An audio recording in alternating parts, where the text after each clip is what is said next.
Be sure to join in the handicapping contest circuit this weekend with Fun in the Sun. The final 5 races on the card at Saratoga, which includes those stakes we talked about, and the first 5 races at Del Mar make up the weekly Fun in the Sun handicapping contest. Just a $25 entry fee. All money is returned back in prizes and in cash.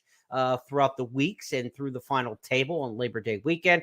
You make $10 win bets in your pari-mutuel account. You keep all your winnings, but if you finish in the top 5 each week, you make your way to the final table, which is coming up on Labor Day Saturday. Weekly seasonal prizes on the line. Be sure to go to expressbet.com. Remember, tournaments not on the First Bet app, only at expressbet.com. Be sure to check out Fun in the Sun. Last 5 at Saratoga, first 5 at Del Mar every Saturday of the summer through Labor Day weekend.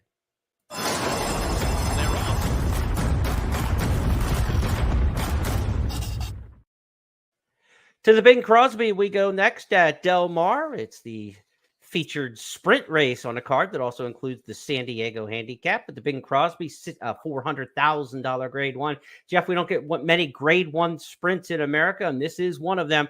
And a big field lining up for the Bing Crosby. We don't get many 10-horse fields in grade 1 races either, especially on the dirt. So this is a treat, and there's not a standout in the division right now. No, unlike the sprint at Saratoga, where we've got a 1-to-5 shot, this is a race where if you like somebody, you're going to have a chance to cash a ticket at a decent price. Morning line favorite is number 2, Shaz, at 7-2.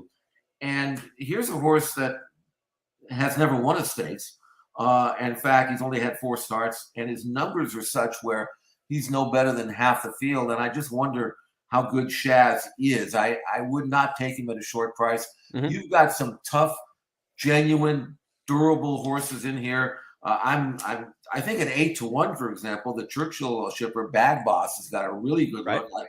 I think you have to use him somewhere on your ticket. I know Drain the Clock on his best day is very dangerous, although his form looks like it's gone south just a little bit. And then you've got American Theorem, a 5-year-old son of American Pharaoh, who broke his maiden first time out sprinting, and then all of a sudden it decided because he ran second, the American Pharaoh, a distant second behind 8 rings, that he was all of a sudden a route horse, which he's not. Well, look, Jeff, Derby fever. You're only 3 once, right? You got to try him on the trail, don't you?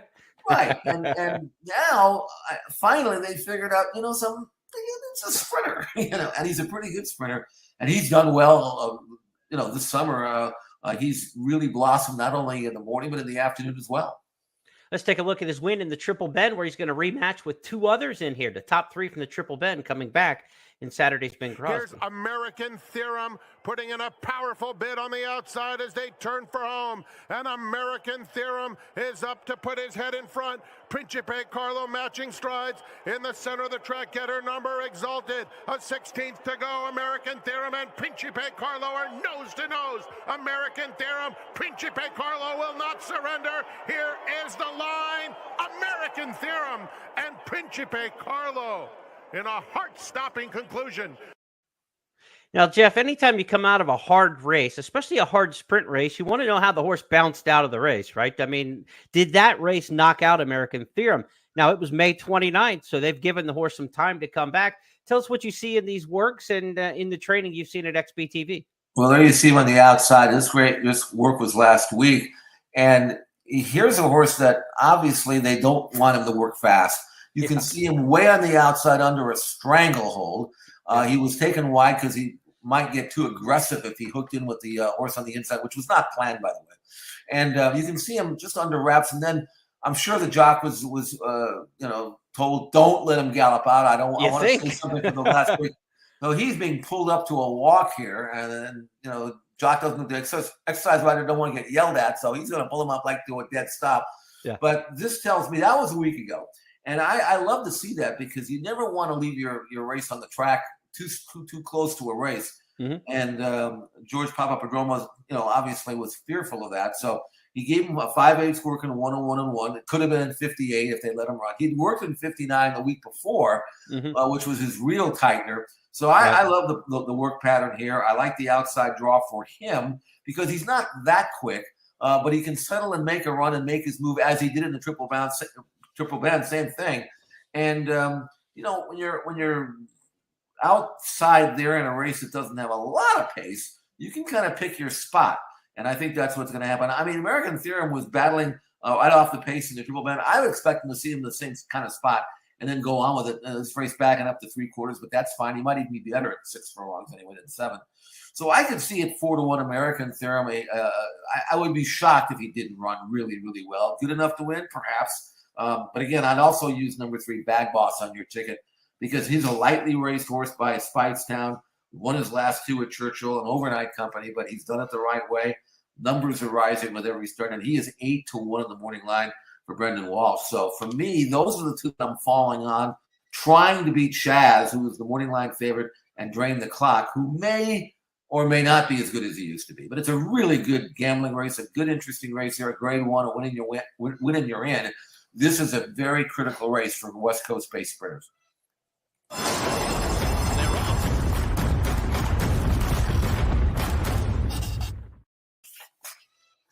At Del Mar on Saturday, the feature race is the 10th on the card. It's the San Diego Grade 2, $300,000. It comes right on the heels of the sprint race in the Bing Crosby. And I know the Bing Crosby is a Grade 1 and it's worth more cash, but the San Diego, the classic division, that's where the attention is. These are the horses trying to prep for a potential date with Flightline in the Pacific Classic. With Flightline, you never know if he's going to get there or not. So these horses could be auditioning for leadership roles in the Pacific Classic. But if Flightline shows up there, they are supporting cast. But nonetheless, Country Grammar, the Dubai World Cup winner, back on American soil and back in the Bob Baffert barn now.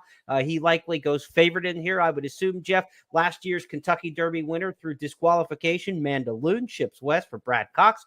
Ferrand Giroux gets to keep a common mount for him, and he's moved west. So Mandaloun came to visit him at the old Del Mar. That's not a bad place to spend the weekend. Usually jockeys get on a plane to ride a horse. I'm not so sure. This Mandaloun got on the plane so he could, hook up again with his regular rider. But a very difficult race because you've got question marks surrounding where Mandaloun is and how good he is and whether he's lost it or whether he can bounce back. Country Grammar, we have not seen him since he won a $12 million race in Dubai. So, and that was back in March. I'm not sure about this one, Jeremy. I mean, I've watched Country Grammar work, and I haven't been all that impressed. I don't know. Maybe he's not that willing in the morning, but he's got a work here. Now, here's Chaz. He's the sprinter. You'd think that Chaz would maybe at least stay with him, but Chaz is on the inside. He's going way easier than Country Grammar, who's being asked and ridden pretty hard and never gets by. And not only does he not get by it to the wire, he doesn't get by to the continuing out to the 7/8 bowl, even though Chaz is being eased up here. And again, Country Grammar under the whip. He's being pressured, galloping out. He can't get by him. Jeremy, is this what you want to see in a horse trying to make his first start after coming back from around the world in his first start since March? Not for me. I mean, no. And, you look down on the resume and, stats can lie a little bit, but $10 million earner, second in the Saudi Cup, winner of the Dubai World Cup. I feel fairly confident saying this is the worst $10 million earner in the history of racing. I mean, and that's no knock on the horse. I mean, he may go on and do better things, but his resume going into it and what he beat in those races, overseas, there have been, this is not Silver Charm Redux, right? I mean, this is a horse who's made 10 million the easy way. He had to ship, once across the world and stayed from Saudi Arabia to the UAE and stayed there without traveling back and forth. Well campaigned, smartly campaigned, and it's about making money. So again, this is no knock at all on the campaign that they've laid out for him, and he has checked the boxes to the tune of $10 million. I'll take those boxes any day of the week. But I'm not going to fool myself as a handicapper and say, oh my God, there's a $10 million earner in this field. Just circle him and move on. I don't think he stands out over much else in this race. I think he's kind of on the same par with some of the others. And it's not a great classic division right now outside of Flightline in California. Hot Rod Charlie's been shipping around and not back to the West Coast, right? For a race in a while. The Gold Cup, the Hollywood Gold Cup at Santa Anita, we saw there goes Harvard win it at 8-1. And prior to that, he was like a 2 other than allowance horse, So the division's up for grabs behind Flightline, and we never know if Flightline's going to make it all the way to the September edition this year of the Pacific Classic. It's later in the meet than usual. I don't know. I mean, I don't think Country Grammar is going to warm up Flightline, and I don't think he's going to win this race. I think somebody else will get him in here. You know, I'm still shopping around, and I'm looking for a little bit of help from you. Who might you go with here if you're going to beat Country Grammar? Yeah, I look at a horse like Royal Ship, and I can't figure him out. He's either really good or you can't find him. He was really good when he won a stakes in Santa Anita 2 races back, and then he was even money in his next race on the basis of that win, and he didn't show up. He finished 3rd in the Hollywood Gold Cup. It was just dull, I thought. But he's trained well since then. He usually does. I could see him bounce back because he's done it before. The one horse that I'm trying to still figure out is Mandolin. I mean, he was really good when he won to Louisiana, I thought. Nothing wrong with his race, even though he got put up via disqualification in the Haskell. Before that one, the Pegasus backed into the Derby because of the disqualification of Medina Spirit. His form was terrific. But then his last 2 races have been pretty lousy, quite frankly. He was beaten off in the Saudi Cup, and then in the Foster, he didn't have to win it, but he didn't have to get beat 9 lengths either. And yet he's here. And I know Brad Cox would like to try to protect his reputation, whatever that might be. I don't think he's going to run him out here in California if he doesn't think he's right. He's breezed him twice since the Churchill Down race to Foster. So if he shows up, I know he's good enough to beat the rest of these. And I don't know whether I should trust Brad Cox on this or not. I'm going to trust him that he's making the right decision. And I might be tempted to lean towards Mandaloon if he's 4-1 or somewhere in that area. I've been waiting for Parnelli to pop one of these big races for a while. John Scherf, the trainer, he had Express Train, who was the defending champion in this race, and didn't come back to run in it. Parnelli likes Del Mar. He's 4 for 4 in the money, 3 for 4 in the exact. And maybe Parnelli here off a nice allowance win last time out at Santa Anita. He hasn't been in there banging with the big boys lately, right? So maybe he's not knocked out. Maybe he's coming up to the race the right way. I've chased Parnelli for a long time in some of these races. Maybe it can finally be payday for him. And I'm really rooting for, I don't think he plays here, but Senor Buscador, the horse who won the Springboard Mile, my old stomping grounds at Remington Park. He debuted at Remington. You know, he would get a 93 buyer in that race in the Springboard Mile, and there were a lot of people. I know Jay Privman at DRF was high on him on Derby Watch going into his 3-year-old season. That was shortened to just 1 race, and he was sidelined. But his comeback win at Lone Star in a sprint allowance was good enough to kind of set Todd Flincher to send him out to Santa Anita and take their shot with him. Of course, Fincher based in New Mexico. They run a lot at Lone Star in Texas this time of year, but we'll see. You know, let's see how Senor Buscador plays here on the West Coast. But he looked pretty good as a 2-year-old, and this comeback race wasn't bad at all. And Todd won a race yesterday at Del Mar with a really nice filly from New Mexico. So that's good to see. And I tell you what, Jeremy, I've seen worse 20-1 shots. I can tell you that.